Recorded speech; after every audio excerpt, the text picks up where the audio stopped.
So it started with a simple idea. Could we basically Inception an image and make an image out of pixels of the image itself? The answer is yes. And more than that, you can make an image out of many different images.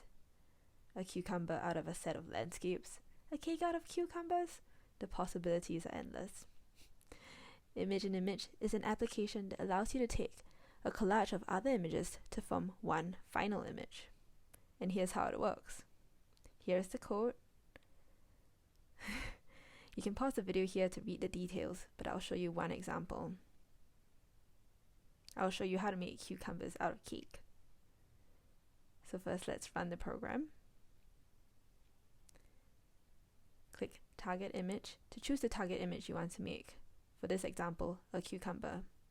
Then you decide the dimensions of the collage. For this, it's best if the dimensions are similar to the dimensions of your target image. Then, you decide what images you want to put into the collage. Here, we choose a single image of cake, and we resize the collage images and crop them to a fixed set of pixel dimensions. Then we basically apply the target image as a color filter over a collage with a chosen transparency. Choose an output name. Click Run, and there you go. A cucumber out of cake.